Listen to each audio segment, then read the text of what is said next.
Mbote Nabino Batata ba Mama Bandeko, bienvenue dans notre émission Ensemble parlons-en. Ensemble parlons-en, c'est une émission chrétienne, éducative, sociale, anonyme, bilingue, français, lingala.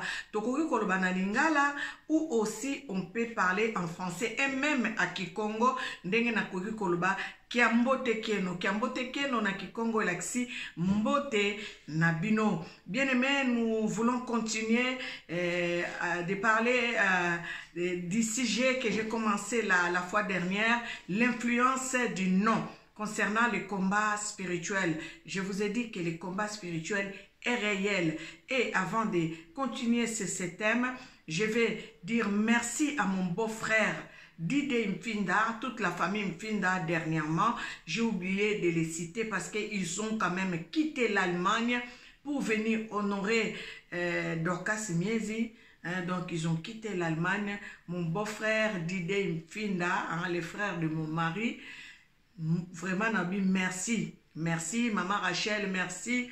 Merci Christophe, famille Mfinda Mobimba Tolobi, merci. Nakoki pe kobo sanatende konangai, Maman Marianne Abia. Maman Marianne Abia pe azalaki mukolo yango ponako sepelisa mwana na ye. Nalobi, merci Maman Marianne Abia et Papa Cherel Abia. Merci toute la famille Abia. Que Dieu vous bénisse abondamment. Merci pour votre soutien. Namonaki soutien na yo Maman Abia financièrement, physiquement, spirituellement. Vraiment, Nzambe aiba kupambola yo. Merci pe na Maman Shabani. Azaki Mosika me aiba ki kobenga na téléphone. Maman Micheline Shabani. Nalobi pe merci. En tout cas, merci na bandeko nyonso.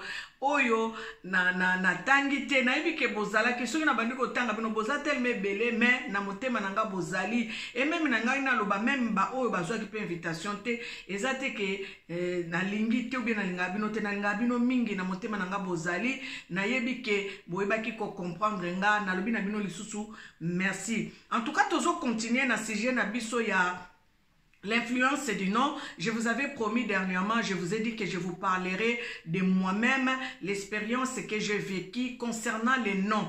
Un nom spirituel que je ne connaissais pas. Bien-aimé, Tozana Katia Bamangomba, nous prions Dieu. Dieu nous a racheté à un grand prix. Yeswa Somba Biso, Natalo Makila, Yeswa Salela Biso Nyoso, Abundela Biso Bitumba, Alongi Sabiso, Yamara Batumusu Balobakake, Loko Nini Sustoko Bundisa, Yeswa si alongela biso. Oui, Yeswa si alongela biso, mais apesa biso pe makoki ya kotambola likolo na nkoto pe na nyoka pe alobaki eloko moko ekosala biso pasi ezalité. Je vais traduire en français. Christ nous a donné le pouvoir de marcher sur les serpents et les scorpions et il a dit que rien ne pourra nous nuire. Pourquoi Christ nous a laissé le pouvoir? Parce qu'il savait après son départ, il y aura des combats. Les combats spirituels. Ndenge tokoki koloba Papa Olangi ayanola kam kolumususu ba journaliste albaltunie pourquoi les combats spirituels? Les combats spirituels ezali parce que Yesu alongela biso biso moko pe Yesu apesa biso bokonzi pwete tolonga. Donc yangwana combat spirituel et ya yangwana mission Maman Olangi azwaka. Bien-aimé na mina lobela bino likambo moko nakati ya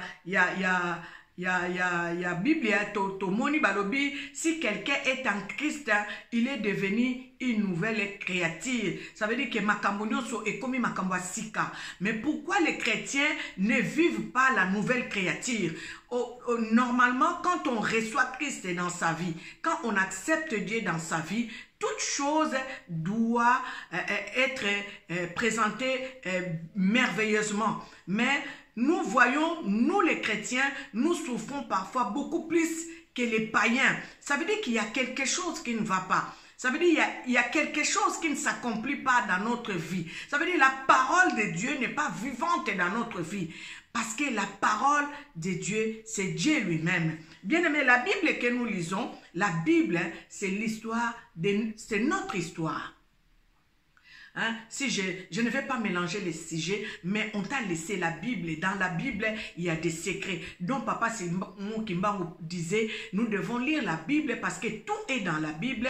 Et quand nous allons lire la Bible, nous saurons attraper les voleurs par ce qu'il nous a, avec ce qu'il nous a volé. Donc nous devons lire la Bible. La Bible, c'est notre héritage. La Bible, c'est notre promesse. Donc ne négligeons pas de lire la Bible. Lisons la Bible chaque fois. Ayons le temps de lire la Bible, prenons un temps de lire la Bible, même une fois dans la journée. Tu peux te programmer le matin avant de faire quoi que ce soit. Tu lis un verset biblique, l'Éternel va commencer à te parler. L'Éternel dit dans Jérémie 33:3, invoque-moi, je te répondrai et je te montrerai des choses cachées que tu ne connais pas. Voilà, maintenant je vais attaquer ce sujet dont je souligne avec ce verset biblique.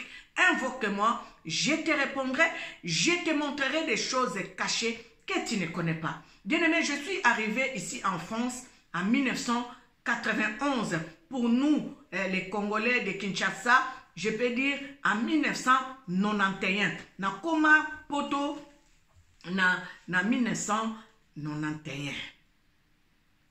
Tant on a commis poto na 1991 bandeko na bandiko sala ndenge biso nyonso to salaka na salaka nanga musala nanga pe bien. J'ai travaillé partout où j'allais, j'étais apprécié par mes encadreurs, j'étais apprécié par mes supérieurs. En tout cas, tout s'est passé très bien. Mais c'était pour moi difficile d'obtenir un CDI. À chaque fois, je faisais des CDD, des contrats d'intérim, des missions d'intérim, mais c'était pour moi difficile d'obtenir un CDI. Bien aimé, ezalaki nanga pasi penza pona na obtenir CDI. Bokolimbi sanga ezalaki mokolo mosusu, c'était une nakobenga ngonini. Ezaki conférence, ezaki un séminaire. Maintenant, l'Éternel Dieu m'a mis à cœur de faire un sacrifice. Hein? De faire un sacrifice pour l'œuvre de Dieu. Yangwana tango mususu, nzambe asenga kabiso bamaka mususu ko salaka yango. Tango yozo sala, kobosa naka kopia 10 na yote, kobosa naka kopesa offrande te, po yango yebaka kosunga musala na nzambe. Misala nzambe etambolaka na misolo. Donc, ce jour-là, l'Éternel Dieu m'a mis à cœur de faire un sacrifice. Et je suis allé faire mon sacrifice. Et vous savez qu'est-ce qui s'est passé? Avant même de continuer sur ça, je vais vous dire ceci. À chaque fois quand j'allais faire une mission quelque part, j'étais apprécié soit par l'encadrement et on me donnait parfois des promesses d'embauche. À chaque fois quand j'allais à l'entretien, en fait, ça n'aboutissait pas. La promesse n'aboutissait pas. Donc, j'ai resté toujours dans les contrats CDD ou soit dans des missions intérim. Mukolo mususu na lobi na sala sacrifice wana, tant on a sali sacrifice wana bandeko. Qu'est-ce qui m'est arrivé? Nzambe aye ko révéler ngai. Aye ko révéler ngai, mama nanga akufa banda kala. Et les cas qui après mikolo, après ko sambe la bandeko, to sambe la ka, ozo sambe lozo tuna pourquoi nzambe, pourquoi bomo inanga boye nzambe la ki sangai, parce que nzambe faut que ndeko solo la kanaye, nzambe za papa na biso, faut que ndeko solo la kanaye, faut que tuna ka epe mituna, oyo moni bomo inayo, ezo tambola malamu te, kende fukama loba nzambe la ki sanga pona nini, bomo inanga eza boye, parce que biso ba chrétien to suka kakana, nzambe pambola ngai, sangai nzambe nalingina koma boye meto tuna kate nzambe tali sanga pourquoi bomo inanga ezotambola malamu te. Yangwana moni na souligner verset oyo ya Jérémie 33:3. Tango nzambe alingaki ko changer histoire na ngai, alingaki ko lobela ngai pourquoi na bandaki ko zwa ba CDI te. Nzambe alingaki ko lakisanga nanu identité nini nazalaki nango na kati ya spirituel. Donc dans le spirituel, quelle identité j'avais? Moi-même, je m'appelle Madame Miezi. Donc bisika nyoso na kendeko sala, on m'appelle par le nom de mon mari qui est Miezi, donc on m'appelle Madame Miezi. Et ce jour-là, dans la nuit, je dors comme ça, l'Éternel me fait voir ma mère qui est morte depuis longtemps. qui venait vers moi, mais je la voyais de loin. Elle était loin, mais j'entendais ce qu'elle disait. Ma mère me disait, Angèle, Angèle, tu ne sais pas que tu t'appelais du nom, je peux dire ça, des souffrances. Donc, je vais traduire en lingala parce qu'elle m'avait parlé en lingala.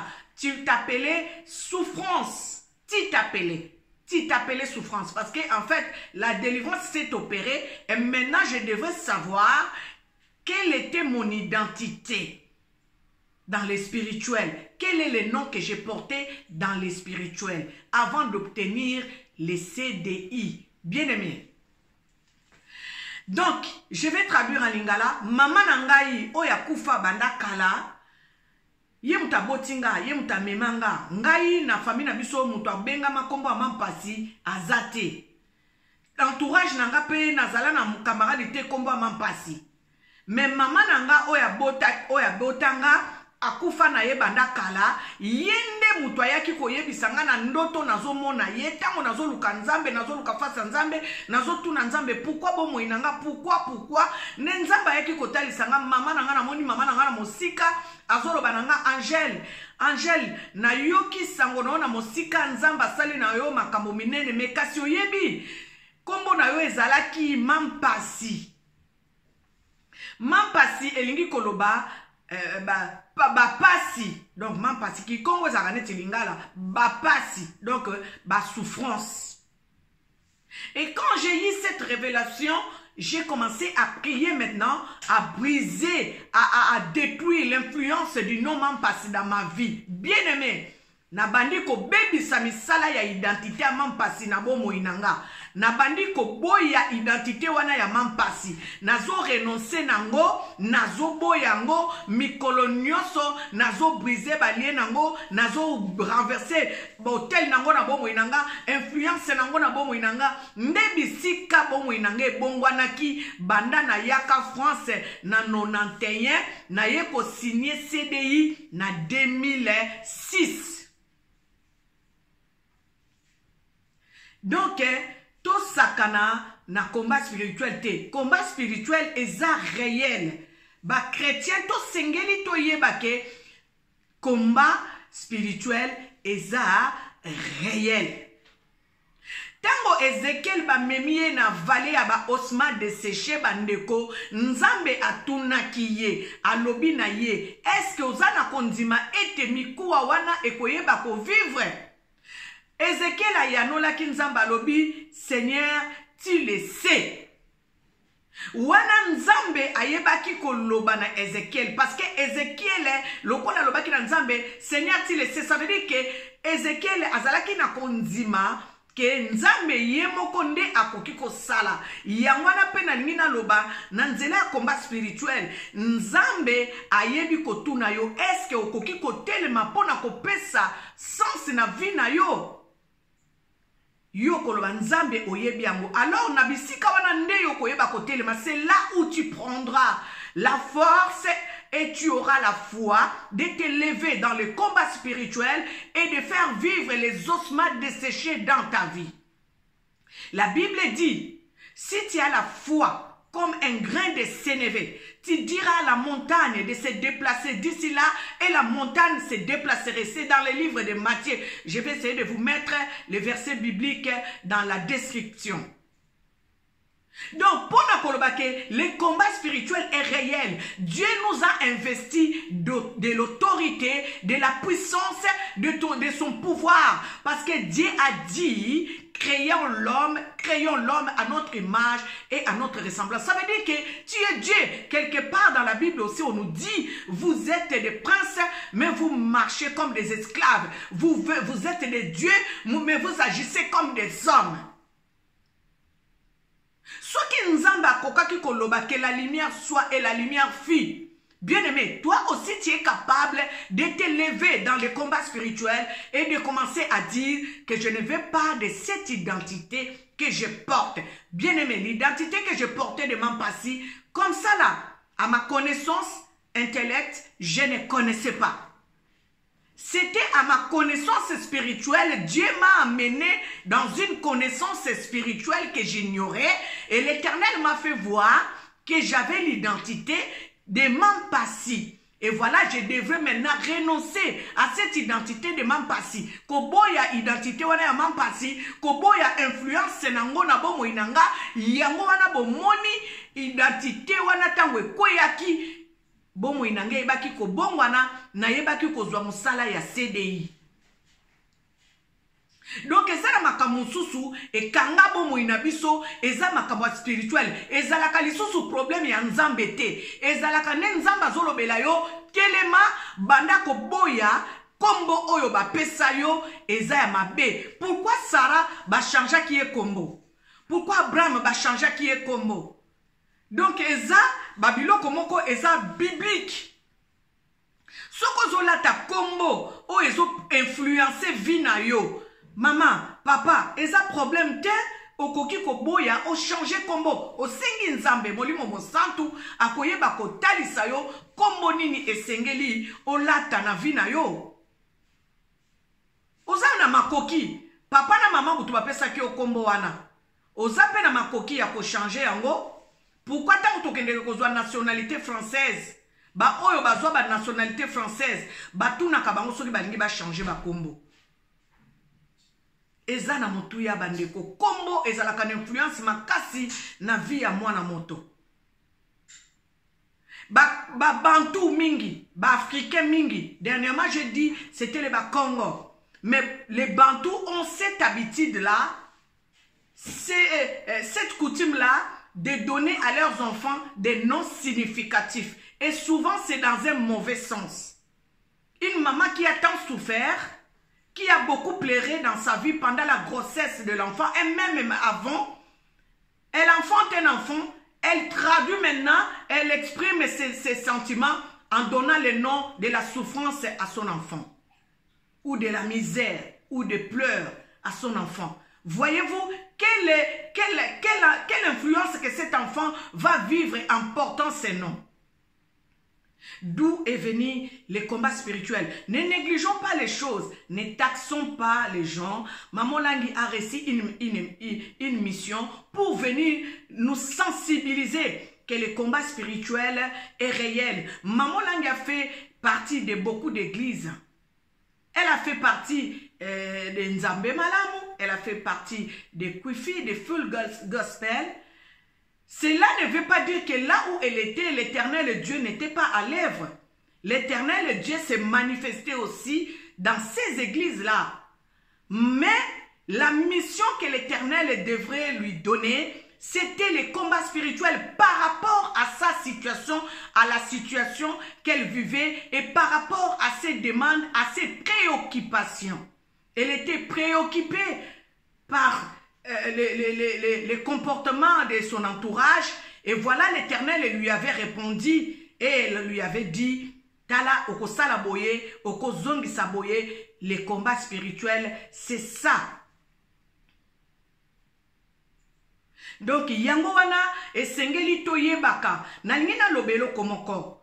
Ngai kombo ya Mampasi, na mona kiango na ndoto. Na bo moto boye nazana mutu moko te na libota nanga na famille nanga mobimba abenga makombo Mampasi. Mais na molimo na lataki identité wana ya kombo Mampasi nde yango wana influence nango bandaki ko se manifester ata na ke nanga entretien ata bazondi manga malamu na musala osala ka bien en tout cas photo za na besoin pona mutu photo embaucher mutu mais babandaki ko embaucher ngate parce que Mampasi e bandaki ko tia obstacle na CDI nangai.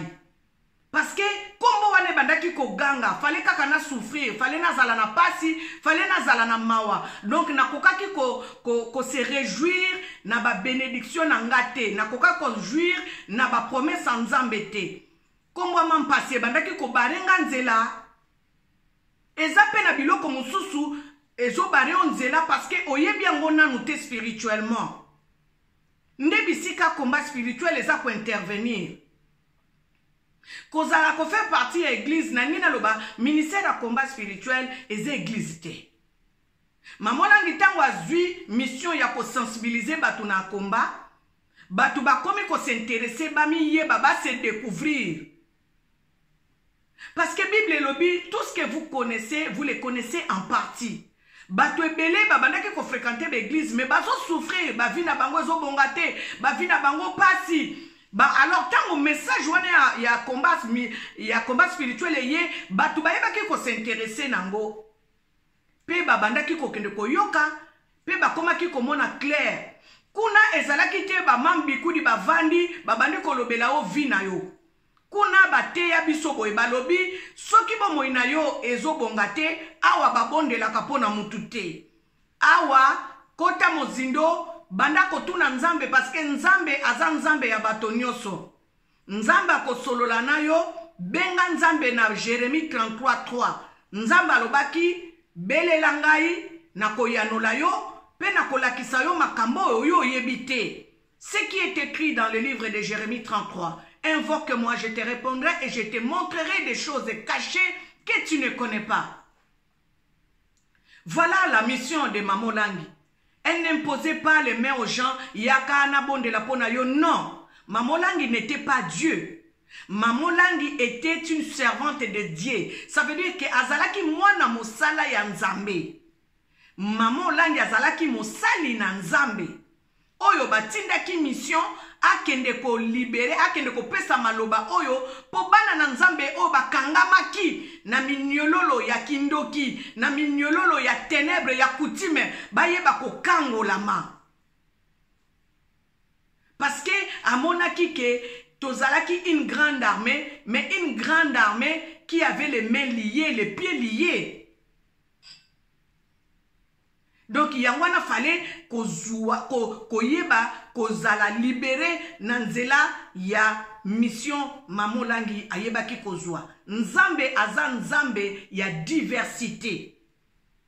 Ministère à combat spirituel ezali mission na kati ya église.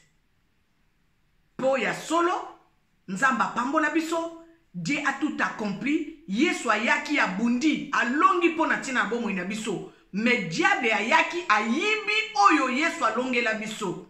Nde yangwana omoni sengela ki biso to telema poto récupérer oyo diable ayiba biso. Ayiba esengo, ayiba mayele, ayiba bozui, ayiba nyoso. Yango ana les combats spirituels et yaki. Bien-aimé, je vous ai donné mon témoignage concernant seulement le nom. Parce que je ne vais pas me mélanger. J'ai porté un nom que je ne connaissais pas physiquement. J'ai porté un nom qui était un nom spirituel. Et donc, il fallait que l'Éternel Dieu me révèle ce nom pour que je puisse combattre, me détacher, me libérer de ce nom pour que je puisse m'épanouir dans d'autres domaines. Parce que combat spirituel, babilo comme sous le simbaka, et simbaka ba domaine ya lolenge na lolenge. Ngai kombo wana ya mampasi et simbaki domaine ya musala na ngai. Donc bandaki ko evre makasi na domaine ya musala na ngai. Et vous allez vivre quand une personne porte l'identité comme ça. Cette personne souffre toute sa vie. Donc tout ce qu'elle peut gagner, elle doit vraiment souffrir pour avoir ce qu'elle veut gagner. Donc nous devons savoir que les combats spirituels est réel. Ne négligeons pas les choses. Bien-aimés, batumosusu bakoki koyebate oyebi ténèbres et jouaka et vaka na ndenge na makambo ebele ténèbres et bakako evre na lingina na récupérer parenthèse moko tango nazolobela le kimbangisme tango nazolobela l'église kimbangiste boyebi tango tozalaki bana mike bazo taxer papa diangenda de magicien. Bien-aimé, si je commence à vous dire qu'est-ce que l'Éternel m'a dit pour ces papas diangenda, beaucoup de gens vont faire la repentance. Pourquoi bako taxer mutu bongo? Parce que pona bango boko kiko poussana te. Pour ceux qui vont poussani, boko ye la vérité moko boye. La Bible déclare, vous connaîtrez la vérité et la vérité vous affranchira. Il y a des choses qu'on ignore. Nini kaka ya kimbangiste. Tozo ko ignorer makambo ebele. Le jour viendra où je vous ferai voir les choses que l'Éternel m'a montré concernant kaka papa Diangenda oh bato babanda koloba aza magicien. Pourquoi bokiti se babanda koloba aza magicien? Parce que babanda kiko détruit misala na bango babanda kiko sala. Bato musu bako koloba papa Diangenda azalaki ami ya Mobutu. Vous savez que c'est papa Diangenda qui avait mis Mobutu en place? Personne ne le sait. Mobutu ayaki ko bebisa tango akeko simba okitisme. Nde yango moni ba se détachaki na papa Diangenda et yango moni pouvoir na ye ezalaki bani. Mais au départ, quand il était dans la main de papa Diangenda, quand il était conduit par le papa Diangenda, voyez-vous quand Mobutu a pris le pouvoir, ba oyo bazali na mayele yako yeba yako zonga mwasima, tango Mobutu a eu pouvoir, azalaki guidé par les enfants de papa Kimbangu, yemoko papa Kisolokele, yemoko papa Dialungana, yemoko papa Diangenda, babandaki ko dicter ye ligne de conduite. Mais tango papa Kimbangu, papa Mobutu akeko signé ba pacte na banzamba ba paya, nde yango bomoni Kongo ekotaki na mobulu tilelo. Les gens ne connaissent pas cette vérité. Bato batala kaka bisika balobela kina bango. Papa Diangenda azaka magicien, papa Diangenda aza camarade Mobutu. Non non non. Papa Diangenda azaki camarade Mobutu te. Mobutu ayebaki ke soki azwaki esika wana mutatia kiye c'était papa Diangenda. Tango Mobutu apesi témoignage na ye alobi ke papa Diangenda lobaki na kozala mokonzi monene na kotambusa mboka oyo Diangenda lobi na ye fukama na bondela pona yo. Mobutu babonde Diangenda bondeli pona Mobutu. Mobutu a eu pouvoir. Tango sikoyo Mobutu abandi ko bebisa bikila ça veut dire que akena ye na banzamba bapaya ake kondima magie ake kondima occultisme akoti na rose croix akoti na bamakamba mabe nde yango bomoni Kongo ekomaki kokita Kongo ekomaki kokita mais tango abandaki bokomona ke Kongo ezaki bien. Kasavubu ndenge moko tango bayeko pesa ye pouvoir yepe batiaki ye kotia kaka papa Diangenda les Kimbangu là, les enfants Kimbangu, papa Kisolokele, papa Dialunga na papa Diangenda. Tango sikoyo Kasavubu wangani bango apesi bango mokongo yango bomoni Kasavubu même kutu lelo po ba yeba batu musuku po ba lobela ye il faut qu'on ne réveiller mémoire. Donc nous devons faire très attention tango batu batak sakamutu yazalaki magicienne na zonge pa mamolangi. Mamolangi batu balobi azaki magicienne.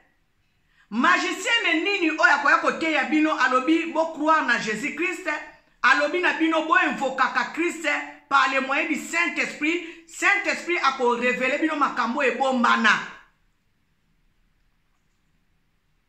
Yango biso toye ko découvrir que tozaki na ba identité moko bo e bombana toyeba kite.